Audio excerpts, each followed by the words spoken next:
গল্পের চাকা 2 দিন পার হয়ে গেল। শুভ্রের এখনো জ্ঞান ফেরেনি। ডাক্তাররা জানিয়েছে শুভ্র ট্যাবলেট খাওয়ার পরে প্রায় 2 ঘন্টা ওই অবস্থায় পড়েছিল, যার জন্য ওষুধের প্রতিক্রিয়া রক্তে অনেক গভীরভাবে ছড়িয়ে পড়েছে। শরীরের ভেতরে থাকা সেই বিষক্রিয়া পুরোপুরি পরিষ্কার না হওয়া পর্যন্ত জ্ঞান ফিরবে না। তবে ডাক্তাররা আশা দিয়েছেন 2 বা 3 দিনের মধ্যে পরিস্থিতি বদলাতে পারে। শুভ্রের মুখে এখন অক্সিজেন মাস্ক লাগানো, নিঃশ্বাস খুব ধীর। মাঝে মধ্যে ওর চোখের পাপড়িগুলো খুব হালকা কেঁপে উঠছে, যেন ও এক গম্ভীর অতলে অন্ধকার থেকে আলোর দিকে আসার চেষ্টা করছে। হঠাৎ ঘুমের ঘোরে শুভ্রর মনে হলো তার মাথায় কেউ খুব যত্ন করে হাত বুলিয়ে দিচ্ছে। স্পর্শটা এতটাই মায়াবী আর চেনা যে শুভ্র সেটা ভেতর থেকে অনুভব করতে পারছে না। হঠাৎ শুভ্রের কানের কাছে কারো ফুঁপিয়ে কান্নার একটা কোমল মেয়েলি কণ্ঠ ভেসে এলো। কে একজন তার পাশে বসে অনবরত কেঁদেই চলেছে। কান্নার সেই শব্দের জন্য এক বুক আকুতি আর যন্ত্রণা মিশে আছে। শুভ্র স্পষ্ট অনুভব করতে পারছে কেউ একজন ওর হাতটা নিজের দুহাতে তালুতে নিয়ে শক্ত করে চেপে ধরে আছে, কিন্তু অবসরে থাকা শরীরের প্রতিটি স্নায়ু যেন ওকে টেনে ধরে রাখছে। ও ছটপট করছে ভেতর থেকে, কিন্তু বাইরে ও এক নিথর দেহ হয়ে পড়ে রইল। কিছুক্ষণ পর এক ঝাটকায় চোখ মেলল শুভ্র। বুকের ভেতরটা ধড়ফড় করছে, মনে হচ্ছে দম আটকে মরে যাবে। রিদি বলে চিৎকার করে ডাক দিতে চাইল সে, কিন্তু গলা দিয়ে কোনো শব্দ বের হলো না। কণ্ঠনালীতে যেন একদলা বিষাক্ত পাথর চেপে বসে আছে। তীব্র এক ব্যথায় শুভ্র কুঁকড়ে গেল। শব্দটা গলার ভেতরে দমবন্ধ হয়ে আটকে রইল। শুভ্র দেখল চারদিক অন্ধকার। হঠাৎ কেউ আলো জ্বালিয়ে দিল। চোখের মণি দুটো আলোর তীব্রতায় একটু কুঁচকে এলো তার। শুভ্র দেখল সায়রা চৌধুরী ওর মাথার কাছে দাঁড়িয়ে আছে। সায়রা চৌধুরী দ্রুত এগিয়ে এসে শুভ্রর হাতটা নিজের হাতের মুঠোয় নিলেন। কান্নামাখা গলায় বললেন, বাবা, তোর জ্ঞান ফিরেছে? এখন কেমন লাগছে বাবা? শরীর কি খুব খারাপ লাগছে? কিন্তু শুভ্রের মাথায় তখন একটাই চিন্তা, এতক্ষণ ওর পাশে কেউ একজন ছিল। সেই মায়াবী হাতের স্পর্শ, সেই কান্নার শব্দ যেন সে কোনো স্বপ্ন ছিল না। ও স্পষ্ট অনুভব করতে পেরেছে হৃদি ওর কাছেই ছিল। শুভ্র তার মাকে কিছু বলতে চাইল, হয়তো বলতে চাইছিল, আম্মু, হৃদি কোথায়? ও কি এসেছিল? কিন্তু গলা দিয়ে ফিসফিসে একটা শব্দ বের হলো না। শুভ্র ছটপটানি দেখে সায়রা চৌধুরী ঘাবড়ে গিয়ে বলেন, বাবা থাম, কথা বলার চেষ্টা করিস না। ডাক্তার জানিয়েছে তোর গলার অবস্থা খুব খারাপ। তুই 20 থেকে 25 দিন আগে স্বাভাবিকভাবে কথা বলতে পারবি না। কথা বলতে গেলে প্রচুর কষ্ট হবে, আর জোর করতে চেষ্টা করলে গলার স্থায়ীও ক্ষতি হয়ে যাবে।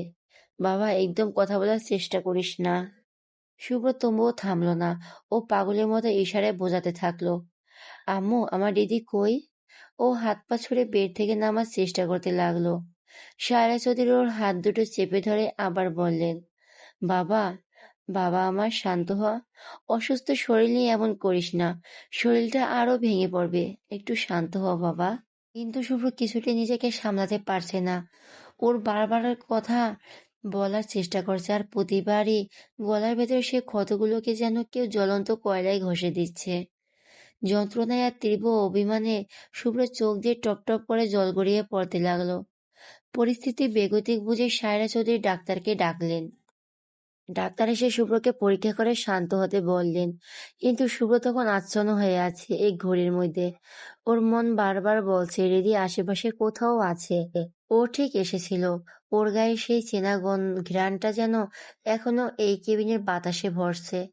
শুভ্র চোখ দিয়ে সারা ঘর তন্ন তন্ন করে খুঁজতে লাগলো। দেওয়ালের আড়াল থেকে এখনই রিদি বেরিয়ে এসে ওর হাতটা ধরবে।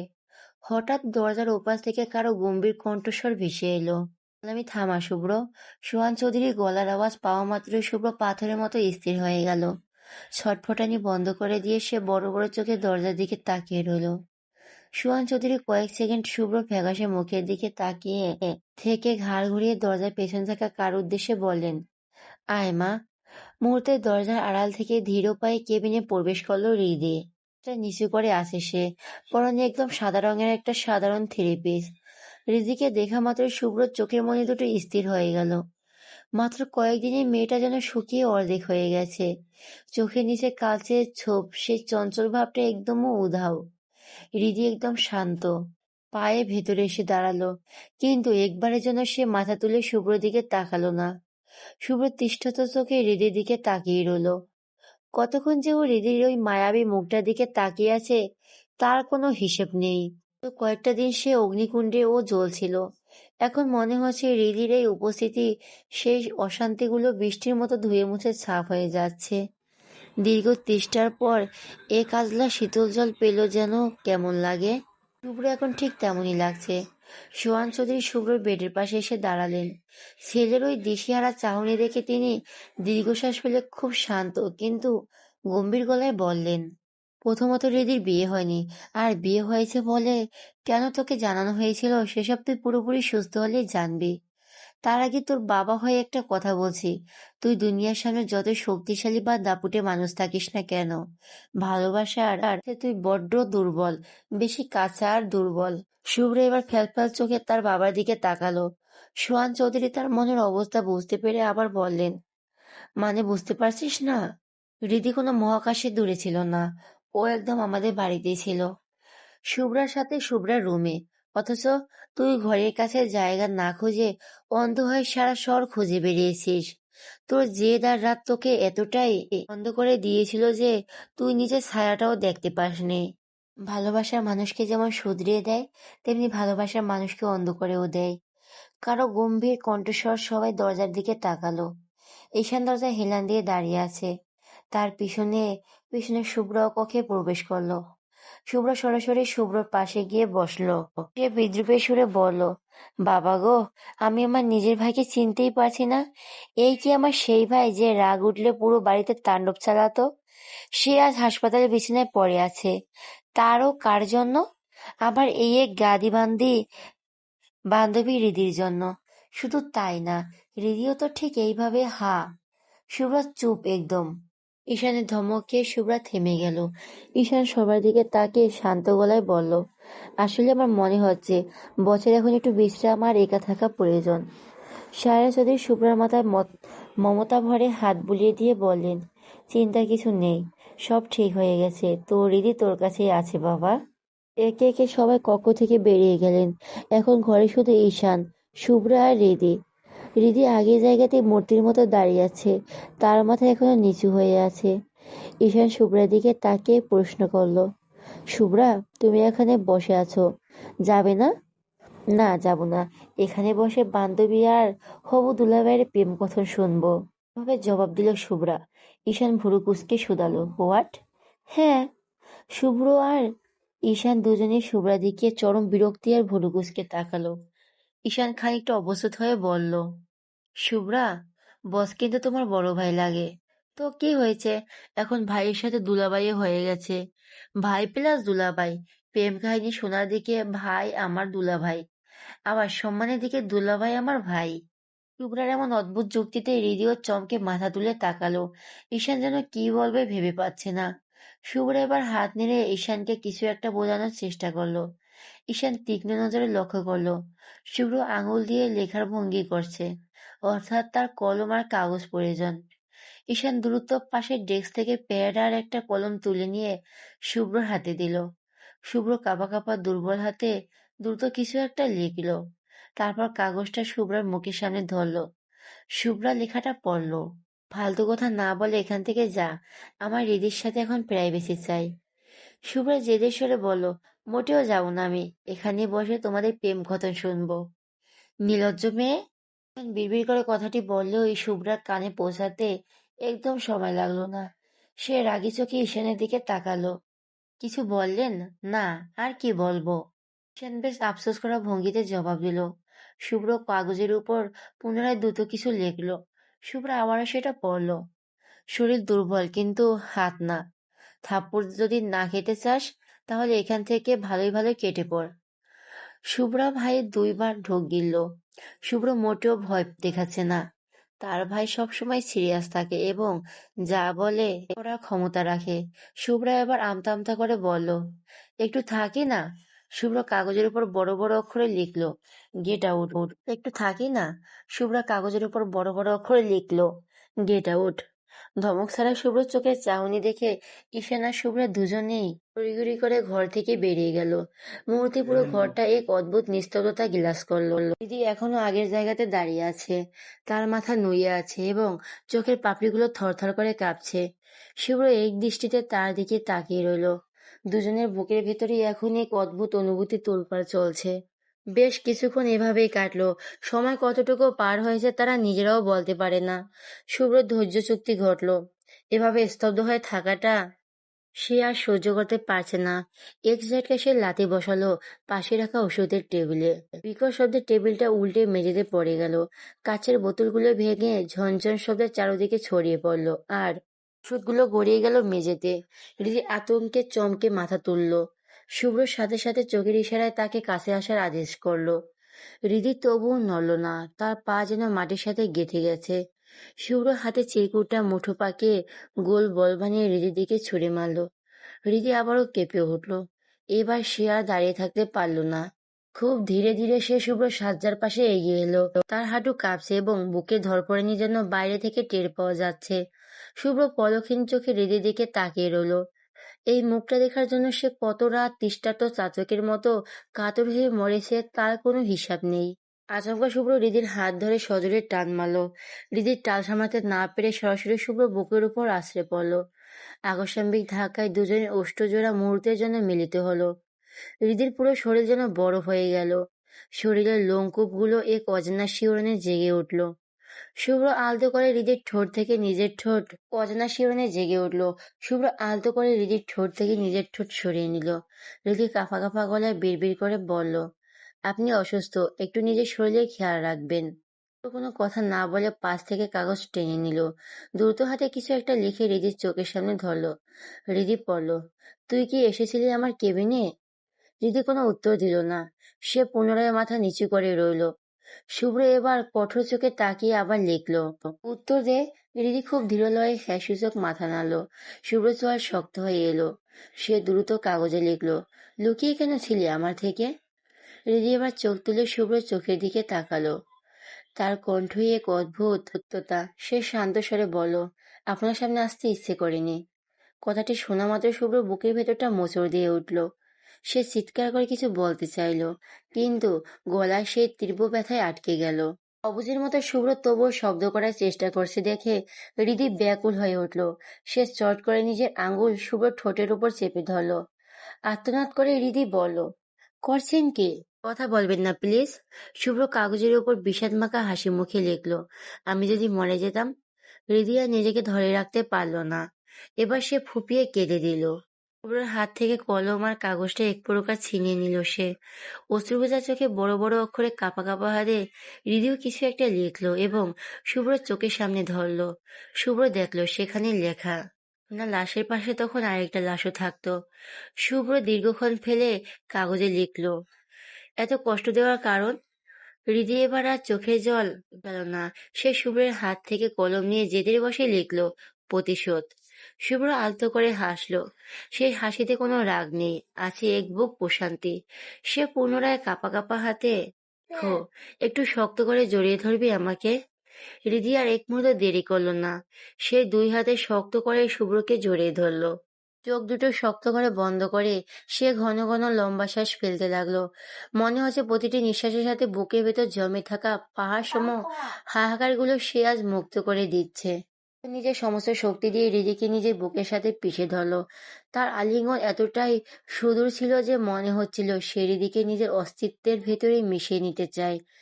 দুজনেই একে অপরের হৃদস্পন্দন অনুভব করতে পারছে। একদিন পর যেন তারা এক শান্ত শীতল আশ্রয় দেখা পেল। সেও বড় বড় শ্বাস নিয়ে হৃদির গায়ে সেই চেনা ঘ্রাণটা ফুসফুসে ভরে নিতে লাগলো। অবশ হয়ে আসা শরীরটা যেন এক মুহূর্তে এক অলৌকিক প্রাণশক্তি ফিরে পেল। কিছুক্ষণ এভাবে কাটলো। হৃদির গায়ে চেনা সুবাস আর হৃদস্পন্দনের। হঠাৎ হৃদি তার বুক থেকে মুখ তুলে সজল চোখে শুভ্র দিকে তাকালো। আর্তনাদ মেশানো কণ্ঠে বলে উঠল, আমাকে তো ভালোবাসেন, তা আগে এমনি কেন? হৃদি প্রশ্নটা করতে আচমকা শুভ্র বাচ্চাদের মতো হু হু করে কেঁদে ভালোবাসেন, তা আগে এমনি কেন?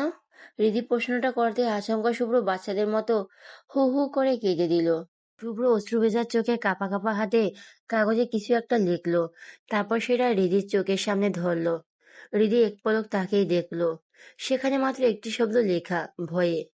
হৃদি ভুরু কুঁচকে গেল। সে বিষয় নিয়ে প্রশ্ন করলো। ভয়? কিসের ভয়? শুভ্র দীর্ঘশ্বাস ফেলে পুনরায় লিখল, হারানোর ভয়। লোকে বলে ভালোবাসা প্রকাশ করলে নাকি প্রিয় মানুষটি হারিয়ে যায়। তাই ভয়ে আমিও কখনো কিছু বলিনি। আমার খুব হারানোর ভয় ছিল রে। হৃদি অবাক হয়ে বলল, ভালোবাসা প্রকাশ না করেও এভাবে কাউকে ভালোবাসা যায় নাকি? শুভ্র লিখল, জানি না, তবে আমার হারানোর ভয়টা সব কিছুর চেয়ে বেশি ছিল। আমি তোকে হারাতে পারবো না। একদম মরে যাব। এই পৃথিবীতে আমার বেঁচে থাকার একমাত্র কারণই তুই। আমার প্রতিটি নিঃশ্বাস নেওয়ার শক্তি তুই। দেহটা আমার শরীরে থাকলেও প্রাণ রয়ে গেছে তোর ভেতরে।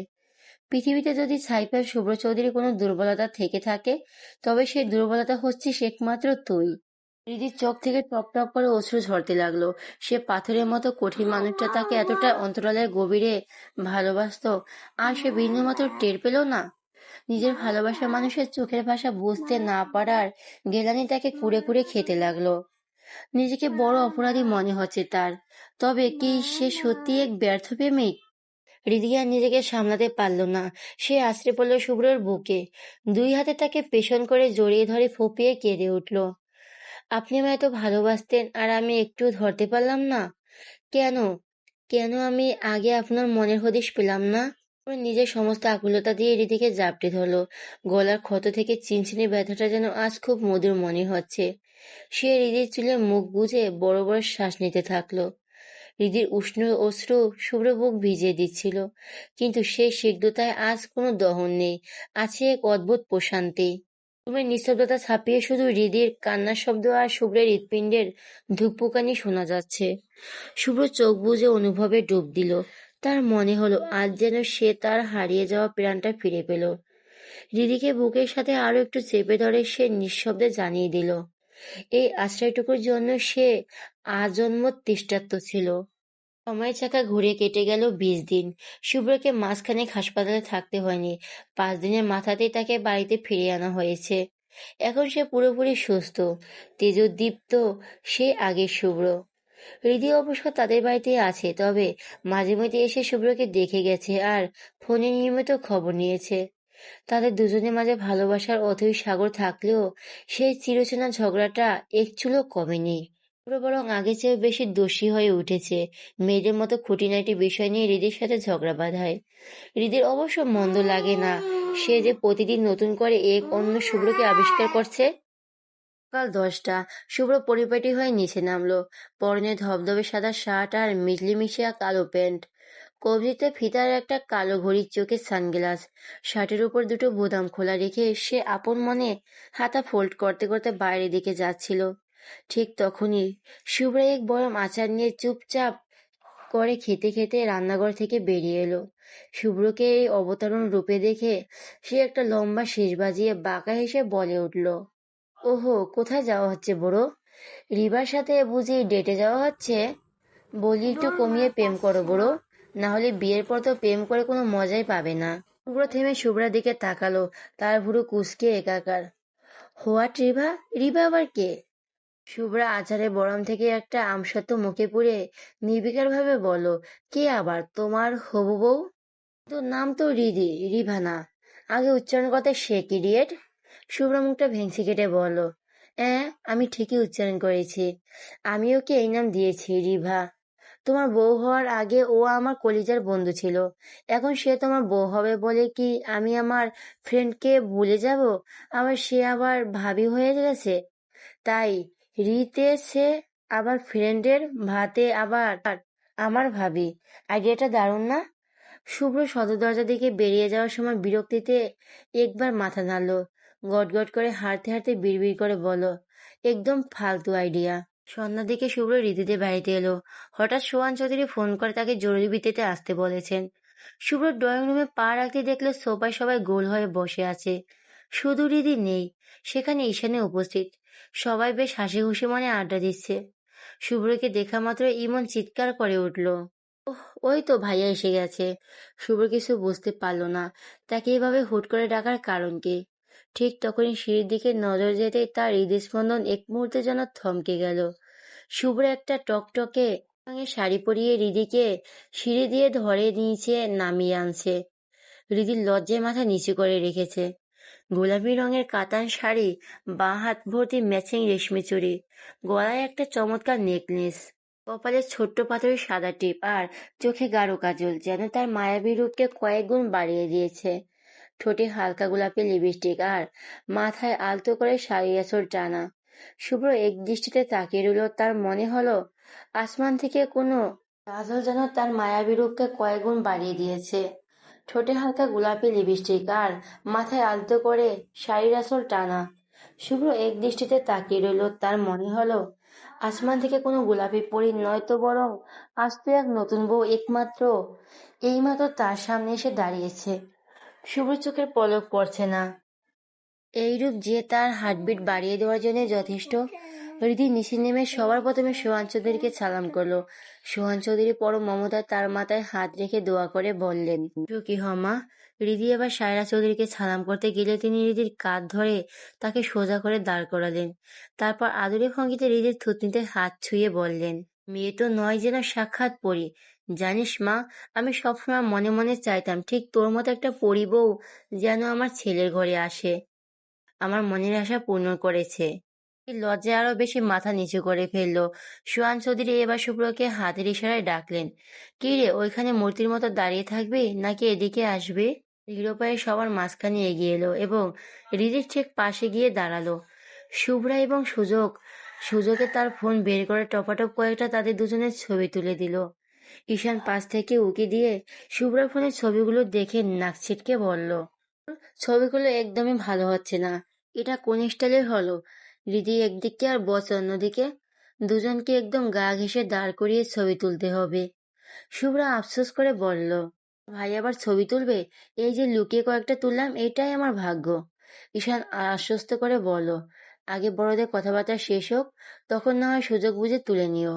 এত পোজ দিয়ে ছবি তুলবে না, সেটা আমার উপর ছেড়ে দাও। আচ্ছা, ছেড়েই দিলাম। সোহান চৌধুরী ইকবাল হোসেনের দিকে তাকিয়ে হাসি মুখে বললেন, তো ইকবাল, কথা তো অনেক হলো, এখন আমরা দিন তারিখটা চূড়ান্ত করে ফেলতে চাচ্ছি, তুমি কি বলো? শুভ্রর মাথায় তখনও কিছু ঢুকছে না যে আসলে এখানে কি হচ্ছে। সে আরচাকে বারবার এদিকে দেখছে। মেয়েটা সত্যি একদম নতুন বইয়ের মতো লজ্জায় মাথা নিচু করে আড়ষ্ট হয়ে আছে। শুভ্রর এই দ্বিধাগ্রস্ত অবস্থা দেখে ঈশান একটু ঝুঁকে তার কানের কাছে ফিসফিস করে বলল, আপনার বিয়ের পাকাপাকি কথা চলছে বস, বুঝছেন এবার? এখন নতুন জামাইয়ের মতো ওই পাশে সোফায় গিয়ে একটু ভদ্র হয়ে মাথা নিচু করে বসে থাকেন তো। শুভ্রর কাছে পুরো ব্যাপারটা এবার পরিষ্কার হলো। তাহলে এই কারণেই আজ তাকে হুট করে ডাকা। পুরো মুহূর্তে ঈশানের কাঁধে হাতে ভর দিয়ে বেশ আয়েশি আর অদ্ভুত এক ভঙ্গিতে দাঁড়িয়ে বলল, তোমার কি মনে হয় আমি এইসব ফালতু ঢং আর লজ্জার অভিনয় করব? ঈশান হাসতে হাসতে বলল, করতে হয় বস এসব নিয়ম। শুধু তাই না, বিয়ের দিন তো আপনারা শরমের অভিনয় করে মুখে রুমাল দিয়ে আসতে হবে। শুভ্রচরণ বিরক্ত নিয়ে নাক ছিটকে বলল, ছ্যা, কি ফালতু কথা। অবশেষে সব জল্পনা কল্পনার অবসান ঘটিয়ে শুভ্র আর হৃদির বিয়ে দিনক্ষণ ঠিক হলো। অক্টোবরের 2 তারিখ, বার শুক্রবার তাদের বিয়ে। 1 তারিখ বৃহস্পতিবার গায়ে হলুদ। দীর্ঘ প্রতীক্ষা আর মান অভিমানের পর দুইটা পরিবার এখন শুধু খুশির আমেজ। হৃদির মনে আনন্দের বন্যা বয়ে যাচ্ছে। সে ভাবছে কত সুন্দর ভাগ্য তার, যাকে সে নিজের অজান্তে মনে প্রাণ উজাড় করে ভালোবেসেছে, সেই মানুষটা তাকে ঠিক ততটাই ভালোবাসে। আর মাত্র কিছুদিন, তারপর সে নতুন রেডি হয়ে শুভ্রের চিরস্থায়ী সঙ্গিনী হিসাবে তার জীবনে প্রবেশ করবে। হৃদির লজ্জা মাখা মুখে একবার শুভ্রের দিকে তাকালো। দেখলো শুভ্র তখন ঈশানের কাঁধে হাত দিয়ে তার দিকে অপালক তাকিয়ে আছে। এদিকে তাকাতে দেখে শুভ্র মুহূর্তে ভরু নাচিয়ে চোখ মারলো। হৃদির সাথে সাথে লজ্জায় চোখ নামিয়ে নিল। সকলে খুশিতে মেতে উঠেছে, একে অপরের মিষ্টি খাওয়াতে লাগলো। সোহান চৌধুরী আর ইকবাল হোসেন একে অপরের বুকে জড়িয়ে ধরলেন। এসব দেখে রিদিয়া নিজেকে ঠিক রাখতে পারল না। লজ্জায় শাড়ি কুচি ধরে দৌড়ে সিঁড়ি বেয়ে দ্রুত নিজের ঘরের দিকে চলে গেল। তার এমন কাণ্ড দেখে বাড়ির সবাই হো হো করে হেসে উঠল। রিদি পেছন পেছন শুভ্র যেতে চাইলো, কিন্তু ঠিক তখনই ঈশান শুভ্রের হাত টেনে ধরে বলল, বস কোথায় যাচ্ছেন? চলুন, অফিসে একটা ইম্পর্টেন্ট মিটিং আছে। শুভ্র যাওয়ার জন্য ছটফট করতে করতে দাঁতে দাঁত চেপে বলল, রাখ তোর মিটিং ভাই, আমায় এখন যেতে দে। অন্য হাতটা ইমন টেনে ধরলো। সে বেশ মজা নিয়ে বলল, মিটিং না বড়, চলো আমরা বরং কয়েকদিনের জন্য দেশের বাইরে চলে যাই। শুভ্র এবার বেশ ভালোভাবে বুঝতে পারলো যে এই দুইটা মিলে তাকে ইচ্ছে করে আটকে রাখছে আর মজা নিচ্ছে। সে আর নিজেকে সামলাতে না পেরে অসহায় স্বরে বলে উঠল, আমি আর কোনোদিন মিটিং করব না, আর না কখনো বাইরে যাওয়ার বাহানা করব। বিয়ের পর একদম বইয়ের শাড়ি আঁচল ধরে বাড়িতে বসে থাকবো। বলছি এখন অন্তত আমাকে ছাড়। শুভ্র মুখের এমন বউ পাগল টাইপ কথা শুনে উপস্থিত সবাই হাসিতে ফেটে পড়লো। ঈশান আর ইমন তবুও ছাড়ছে না। তারা যেন আজ শুভ্রকে এক মুহূর্তের জন্য হৃদির কাছে যেতে দিবে না। শুভ্র হাসতে হাসতে সায়রা চৌধুরীর দিকে তাকিয়ে বলো, আম্মু এখন কি সেই নিয়মটাই নেই যে বরকনের বিয়ে ঠিক হলে বিয়ের আগে তারা একে অপরকে দেখতে পারে না? সায়রা চৌধুরী মেয়ের ইশারায় বুঝে নিয়ে গম্ভীর হওয়ার ভান করে বলেন, কে বলেছে নেই? অবশ্যই আছে। শুভ্র এবার শুভ্রের দিকে আঙ্গুল তুলে বলল, তাহলে ভাইয়া যে রিবার সাথে দেখা করতে যাচ্ছে? সায়রা চৌধুরীর দিকে তাকিয়ে শুভ্রা অলক্ষে একটা চোখ টিপল, যার মানে সে পুরোপুরি মজা নিচ্ছে। সায়রা চৌধুরী মিথ্যে রাগ দেখে শুভ্রর দিকে তাকিয়ে কড়া গলায় বললেন, খবরদার শুভ্র, বিয়ের আগে তুই হৃদের আশেপাশেও যাবি না। শুভ্র একদম চুনের মতো মুখ করে ফেললো। তাকে দেখে এখন এমন মনে হচ্ছে ভোলা ভালা কাঠবিড়ালি যে তার গাছে উঠতে পেরেছে ঠিকই, কিন্তু প্রিয় ফলের নাগাল পাচ্ছে না। শুভ্র মুহূর্তে বিরক্তি নিয়ে বলে উঠল, তোমরা সবাই আমার সাথে যা ইচ্ছে করছো, তোমরা এত ভালো অভিনয় করতে পারো কিভাবে? কিছুদিন আগেই তো সবাই মিলে কি দারুণ নাটক করলে। তোমাদের কাণ্ড দেখে তো আমি জি বাংলার স্টার জলসার কথা মনে পড়ে যাচ্ছে। নাটকের কথা বললেন বস, আমরা কেন এত নাটক করলাম কারণটা কি জানতে চাননি আপনি?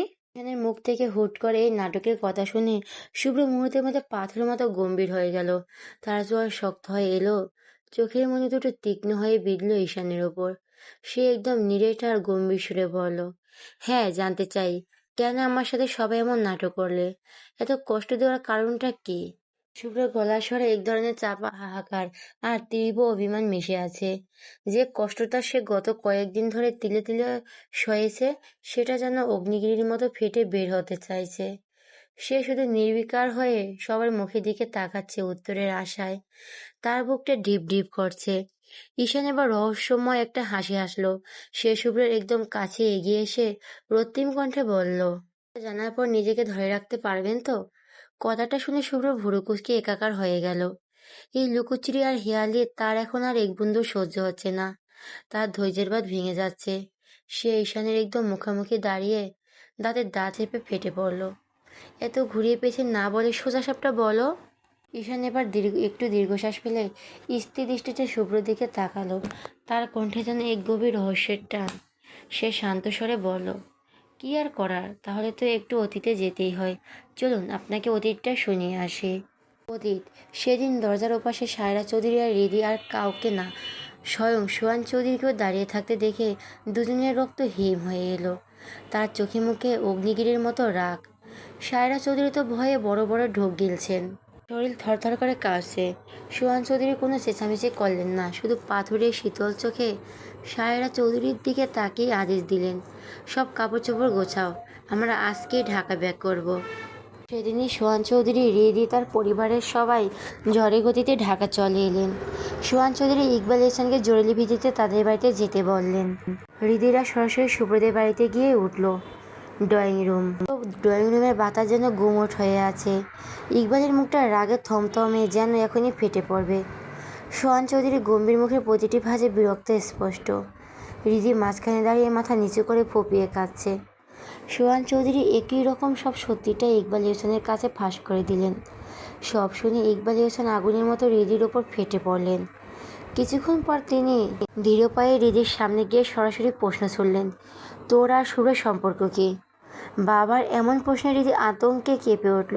তার কান্নার বেগ আরও বেড়ে গেল, কিন্তু গলা দিয়ে কোনো শব্দ বের হলো না। ইকবাল এহসান এবার আগুন বিদারী এক ধমক দিয়ে বললেন, কথা কানে যায় না? কি বলছিস? শুভ্রের সাথে তোর সম্পর্ক কি? জবাব দে। হৃদির কান্নার বেগে এবার বাঁধ ভাঙল। তার কান্নার শব্দে ড্রয়িং রুমের গুমোট বাতাস যেন আরও ভারী হয়ে উঠল। সে কি বলবে, কিভাবে শুরু করবে, ভেবে পাচ্ছে না। হৃদির এই নীরবতা ইকবাল হোসেনের রাগকে আরও উস্কে দিল। তিনি এবার দাঁতে দাঁত চেপে চরম এক হুমকি ছুড়ে দিলেন, সত্যি বলবি নাকি তোর বাবার মরা মুখ দেখতে চাস? কথাটা শোনা মাত্রই হৃদয় আতঙ্কে শিউরে উঠল। তার কলিজাটা যেন কেউ নিষ্ঠুরভাবে মুচড়ে দিল। বাবার মুখ থেকে এমন কথা শোনার পর সে চুপ থাকতে পারল না। বুকের ভেতর জমানো পাহাড় সমান পাহাড়টা সরিয়ে সে অনেক কষ্টে সাহস সঞ্চয় করলো। আর কতকাল লুকাবে এই সত্যি? আজ যা হওয়ার হোক। সে মাথা তুলে অস্পষ্ট স্বরে কিন্তু স্পষ্ট গলায় বলল, আমি শুভ্র ভাইকে ভালোবাসি। শেষ হওয়ার আগেই ড্রয়িং রুমের এক প্রলয়কারী শব্দ শোনা গেল, ঠাস। ইকবাল হোসেনের হাতে প্রচণ্ড থাপ্পড়টা হৃদির নরম গালে গিয়ে লাগলো। চরের শব্দে পুরো ঘরটা যেন কেঁপে উঠল। এক কোণে দাঁড়িয়ে থাকা শুভ্রার চোখ বড় বড় হয়ে গেল। সে নিজের কানকে বিশ্বাস করতে পারছে না। হৃদি তারই ভাইকে ভালোবাসত, অথচ সে জানতই না। ইকবাল হোসেন চর মেরে ক্ষান্ত হলেন না। তিনি হৃদির দিকে ঘৃণার চোখে তাকিয়ে গর্জে উঠলেন, লজ্জা করছে না তোর? নিজের বাবার সামনে দাঁড়িয়ে এই কথা বলতে একটুও বাধলো না? এত বড় লজ্জাহীন মেয়ে আমি জন্ম দিয়েছি? হৃদি তখন ব্যথায় আর অপমানে ভেঙে পড়ছিল, কিন্তু তার চোখে এখন এক অদ্ভুত দীনতা। সে কাঁদতে কাঁদতে ভেজা গলায় বলল, আব্বু, সত্যি কথা বলতে লজ্জা পেতে নেই। তোমরা আমার কাছে সত্যিটা জানতে চেয়েছো, আমি আর শুধু সত্যিটা বলেছি। হ্যাঁ আব্বু, আমি শুভ্র ভাইকে অনেক ভালোবাসি। হৃদির এই স্পষ্ট স্বীকারোক্তি ড্রয়িং রুমের উপস্থিত সবার মুখে যেন কুলু পেটে দিল। রাবেয়া হোসেন হতদন্ত হয়ে এগিয়ে এলেন। তিনি হৃদির কাঁধ দুটো সজোরে ঝাঁকিয়ে আর্তনাদ করে উঠলেন, ভালোবাসিস মানে? পাগল হয়ে গেছিস তুই? কি আবল তাবল বলছিস এসব? হৃদি তখন টলমল চোখে মায়ের দিকে তাকিয়ে ধীর স্থির কণ্ঠে বলল, আমি আবল তাবল বলছি না আম্মু, আমি সত্যি সত্যি শুভ্রভাইকে ভালো। চুপ! ইকবাল হোসেন আঙুল উঁচিয়ে হৃদিকে মাঝপথে থামিয়ে দিলেন। তার চোখে যেন এখন আগুন ঝরছে। তিনি গর্জে উঠে বললেন, এই শব্দটা দ্বিতীয়বার তোর মুখ থেকে বের হলে ওই মুখ ভেঙে দেব আমি। তোর মামা যে আত্মীয়তা পছন্দ করে না সেটা জানা সত্ত্বেও এ কথা বলতে তোর লজ্জা করছে না? ঠিক তখনই সোহান চৌধুরী নিজের আসন ছেড়ে উঠে দাঁড়ালেন। তিনি ধীর পায়ে হৃদির সামনে গিয়ে একদম ওর চোখের দিকে সোজা তাকালেন। তার শান্ত কিন্তু গম্ভীর কণ্ঠস্বর পুরো ড্রয়িং রুমে প্রতিধ্বনিত হলো, শুভ্রকে তুই ভালোবাসিস? সত্যিটা কি এইটুকুই, নাকি এর চেয়েও বড় কোনো সত্যি আছে? হৃদি এবার আর পিছু হটল না। সে জানে আজ লুকানোর মানে হলো সব হারানো। সে বুক ভরা সাহস নিয়ে চরম সত্যিটা উগরে দিল, শুভ্র ভাইয়ের সাথে আমার বিয়ে হয়েছে, আমরা দুজনেই স্বামী স্ত্রী। মুহূর্তের মধ্যে পুরো ড্রয়িং রুম যেন একটা শক্তিশালী বোমা ফাটলো। সায়রা চৌধুরী আর সোহান চৌধুরী বাদে উপস্থিত সবার চোখ কপালে উঠে গেল। চারদিকে এক শ্বাসরুদ্ধকর নিস্তব্ধতা নেমে এলো। ইকবাল হোসেন কিংকর্তব্য বিমূঢ় হয়ে রাবেয়া হোসেনের দিকে তাকিয়ে তোতলাতে তোতলাতে বলেন, এই এই তোমার মেয়ে এসব কি বলছে? বিয়ে হয়েছে মানে? এটা কি ও ফাজলামো পেয়েছে? সোহান চৌধুরী এবার ইকবালের দিকে তাকিয়ে পাথর শীতল গলায় বললেন, এটা ফাজলামো না ইকবাল, এটা সত্যি। ওর আর শুভ্রর বিয়ে হয়েছে। ইকবাল হোসেন চরম বিস্ময়ে অস্ফুট স্বরে বললেন, বিয়ে মানে? হ্যাঁ বিয়ে। সোহান চৌধুরী যোগ করলেন, আমার বেশ কিছুদিন ধরে ওদের ওপর সন্দেহ ছিল। সেদিনই আমি বুঝে নিয়েছি ওদের সম্পর্ক শুধু ভাই বোনের না, এর আড়ালে আরও গভীর কিছু লুকানো আছে। আর যা সন্দেহ করছিলাম ঠিক তাই হলো। ইকবাল হোসেন আর নিজেকে ধরে রাখতে পারলেন না। নিজের মেয়ের মুখে এমন দুঃসাহী কথা শুনে তার হিতাহিত জ্ঞান লোপ পেল। তিনি হৃদিকে মারার জন্য তেড়ে গেলেন। সোহান চৌধুরী দ্রুত এগিয়ে এসে তাকে জাপটে ধরলেন। ইকবাল হোসেন তখন আক্রোশে কাঁপছেন। তিনি হৃদির দিকে তাকে জানোয়ারের মতো গর্জে উঠলেন, ছেড়ে দিন ভাই সাহেব, ওরে আজকে আমি মেরেই ফেলবো। এই কুলাঙ্গার মেয়ে আমার দরকার নেই। কুলাঙ্গার মেয়ে থাকার চেয়ে না থাকা অনেক ভালো। সোহান চৌধুরী বেশ শক্তভাবে তাকে আটকে রাখলেন। তিনি গম্ভীর গলায় বলেন, মাথা ঠান্ডা করো ইকবাল, মাথা গরম করলে চলবে না। যা করতে হবে সব ঠান্ডা মাথায় করতে হবে। সায়রা চৌধুরী এতক্ষণ পাথরের মতো দাঁড়িয়ে সব দেখছিলেন। স্বামীর এমন রহস্যময় শান্ত ভাব দেখে তিনি কিছুটা শঙ্কিত হয়ে প্রশ্ন করলেন, কী করতে চাইছেন আপনি? সোহান চৌধুরী সায়রা চৌধুরীর দিকে একবার তাকালেন, তারপর আবার দৃষ্টি ঘোরালেন হৃদির দিকে। তার চোখের দৃষ্টি এক অদ্ভুত শীতলতা। তিনি বললেন, সেটাই, যেটা সবার জন্য ভালো হবে। বলেই সোহান চৌধুরী কয়েক পা এগিয়ে হৃদির একদম সামনে গিয়ে দাঁড়ালেন। হৃদি তখনও ভয়ে আর কান্নায় কুঁকড়ে আছে। সোহান চৌধুরী খুব নিচু কিন্তু তীক্ষ্ণ স্বরে বলতে শুরু করলেন, আমি জানি তোমাদের সম্পর্কটা জাস্ট নামে, শুধু কাগজে কলমে বিয়ে হয়েছে, কিন্তু গভীরে যাওয়ার মতো সম্পর্ক তোদের এখনো তৈরি হয়নি। আর শুভ্রর সাথে যে তোর তুগলি রাগ অভিমান চলছে এটাও আমি জানি। দেখ হৃদি, ভালোবাসি বললেই হয় না। এখন তোরা যেটা করছিস সেটা নিছক মোহ ছাড়া আর কিছু না। দুদিন পর এই মোহ ঠিকই কেটে যাবে। দিদি মুখ তুলে কিছু বলতে চাইলো, কিন্তু সোহান চৌধুরী তাকে থামিয়ে দিয়ে আবার বললেন, আমি তোর মামা হই। আমি কখনো চাই না তোদের এই পাগলামির জন্য আমাদের দুই পরিবারের দীর্ঘদিনের সম্পর্কে ফাটল ধরুক। আত্মীয়তার মধ্যে আত্মীয়তা করলে তার চাপটা সরাসরি পরিবারের উপর পড়ে। আর তুই আর শুভ্র হুট করে ঝগড়া করবি, আর সেই ঝগড়ার আঁচ এসে লাগবে আমাদের গায়ে। তখন ইকবাল এহসান বলবে সোহান চৌধুরীর ছেলে ভালো না, আর আমি বলবো ইকবাল এহসানের মেয়ে ভালো না। এভাবে কাছের সম্পর্কের আড়ালে পরম আত্মীয়তার মধ্যে চরম শত্রুতার জন্ম নেয়। আমি সেই সুযোগ কাউকে দিতে চাই না। সোহান চৌধুরী একটা দীর্ঘশ্বাস ছেড়ে হৃদির পাঁশফুটে হয়ে যাওয়া মুখের দিকে তাকিয়ে রইল। তার কণ্ঠে এখন শাসনের চেয়ে বেশি কাজ করছে এক ধরনের বৈশ্বিক যুক্তি। তিনি আবার বলতে শুরু করলেন, শুভ্র তোর সাথে রাগ করে চলে গেছে এটাও আমি জানি। শুভ্র চলে যাওয়ার পর থেকে তুই ঠিকমতো খাস না, কারোর সাথে কথা বলিস না, সারাদিন মূর্তির মতো চুপচাপ থাকিস। আয়না নিজের চেহারার অবস্থা একবার দেখেছিস? মুখ শুকিয়ে আমসি হয়ে গেছে, চোখের নিচে কালি পড়েছে। এখন আমার ছেলে যে রাগ ধরে, কথায় কথায় তোদের বিয়ে আমরা মেনে নিলাম। যদি আবার শুভ্র রাগ করে কোথাও চলে যায় আর তোর এই দশা হয়, তখন তোর বাবা মা ভাববে ইকবাল হোসেনের আমরা তোকে খেতেই দিই না, ঠিক মতো দেখাশোনা করি না। লোকে বলবে শুভ্র ভালো ছিলেন না, সে স্ত্রীকে সম্মান করতে পারে না। এভাবে হাজার কলঙ্ক আর ভুল বোঝাবুঝি আমাদের দুই পরিবারের মধ্যে থাকবে। পুরো ড্রয়িং রুম তখন সোহান চৌধুরীর গম্ভীর কণ্ঠস্বর প্রতিধ্বনিত হচ্ছে। সবার নিঃশ্বাস যেন বন্ধ হওয়ার উপক্রম। সোহান চৌধুরী এবার একটা দম ফেলে সরাসরি ইকবাল হোসেনের সামনে গিয়ে দাঁড়ালেন। তার চোখের দৃষ্টি এখন পাথরের মতো শক্ত। ইকবাল, আমি চাই না আমাদের দীর্ঘদিনের সম্পর্কে কোনো আঁচ লাগুক। আমাদের আত্মীয়তার বন্ধুত্ব অটুট রাখার জন্য আমি এখন যা করতে চাইছি, আশা করি তুমি তাতে কোনো বাধা দেবে না। উপস্থিত সবাই তখন চরম কৌতূহল আর উৎকণ্ঠা নিয়ে সোহান চৌধুরীর দিকে তাকিয়ে আছে। ইকবাল হোসেনও বিমূঢ় হয়ে তাকিয়ে রইলেন। সোহান চৌধুরী এবার চূড়ান্ত ঘোষণাটি দিলেন, আমি শুভ্র আর হৃদির আইনের মাধ্যমে ডিভোর্স করাবো। আর ইকবাল, তোমার মেয়ে বড় হয়েছে, পড়াশোনা যেতটুকু করেছে ওইটুকুই অনেক। পড়াশোনার পেছনে আর সময় নষ্ট না করে ওর বিয়ের ব্যবস্থা করো। মেয়ে মানুষের তো পড়ালেখার দরকার নেই, সেই তো বিয়ের পর সংসারই সামলাতে হবে। এরপর যদি ওর বর চায় তবে সে বিয়ের পর পড়াশোনা করাবে। কথাটি শুনে রীতি মুহূর্তে হিতাহিত জ্ঞানশূন্য হলো। ভালোবাসার মানুষকে হারানোর ভয়ে লজ্জা শরম সব ভুলে গিয়ে সে সরাসরি আছড়ে পড়ল সোহান চৌধুরীর পায়ের উপর। দুই হাতে তার পা জাপটে ধরে হাউমাউ করে কেঁদে উঠল। তার কান্নায় ড্রয়িং রুমের দেওয়ালগুলো যেন বিদীর্ণ হয়ে যাচ্ছে। আল্লাহর দোয়াই লাগে মামা, এসব করো না। আমি শুভ্র ভাইকে পাগলের মতো ভালোবাসি। শুভ্র ভাইকে ছাড়া স্বামীর নজরে দেখতে পারবো না কোনো পুরুষকে। মামা, তোমার পায়ে ধরি, আমি শুভ্র ভাইকে থেকে আলাদা করিও না। তুমি তুমি যা বলবে আমি তাই করব। সারা জীবন তোমার বাড়ির চাকরানি হয়ে থাকবো, কিছু না দিলেও এক ফোঁটা অভিযোগ করব না। তবু মামা, আমাকে শুভ্র বাড়ি থেকে আলাদা করে দিও না, আমি মরে যাব। সোহান চৌধুরী পাথরের মূর্তির মতো নির্বিকার তাকিয়ে দাঁড়িয়ে রইলেন। তার চোখে মুখে কোনো দয়া বা মায়ার লেশমাত্র নেই। রাবেয়া হোসেন রাগে হিতাহিত জ্ঞান হারিয়ে হৃদিকে টেনে তুলতে লাগলেন।